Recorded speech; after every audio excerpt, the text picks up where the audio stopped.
हे दोस्तों, आप लोग का स्वागत है मेरे चैनल पर। आप देख रहे क्रेजी फॉर भोजपुरी। चलो वीडियो स्टार्ट करते हैं। आती मेरे साथी ये मूवी का कंफर्म रिलीज डेट आ चुका 100%। तो ये पूरा वीडियो लास्ट तक ले देखो, नहीं तो मिस कर दोगे ये मूवी कब रिलीज होने वाला। यश कुमार मिश्रा की मूवी हाथी मेरे साथी, जैसे कि मैंने आपको पिछला वीडियो में बोला था कि ये मूवी का कब रिलीज होने वाला, तो एकदम कंफर्म आ चुका है। और इसमें स्टार कास्ट में नज़र आने वाला यश कुमार मिश्रा, रक्षा गुप्ता। और ये बहुत बेहतरीन मूवी है। एक इंसान और एक जानवर की कहानी है, बहुत ज़बरदस्त मूवी है। तो बढ़ने से पहले ऐसे ही अपडेट पाने के लिए मेरे चैनल को सब्सक्राइब करके रखो। भोजपुरी का हर खबर सबसे पहले मेरे चैनल पर आता।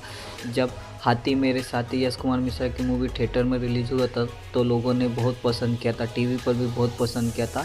अब ये यूट्यूब पर भी रिलीज होने के लिए तैयार हो गया।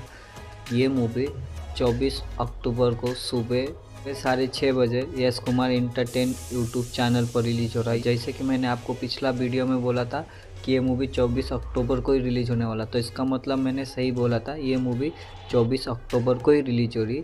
वीडियो अच्छी लगी तो लाइक करें, शेयर करें, सब्सक्राइब करें। मिलता है वीडियो में, धन्यवाद। और कमेंट करके बोलिएगा हाथी मेरे साथी भोजपुरी मूवी आप लोग को कैसी लगी। मिलता है वीडियो में, धन्यवाद।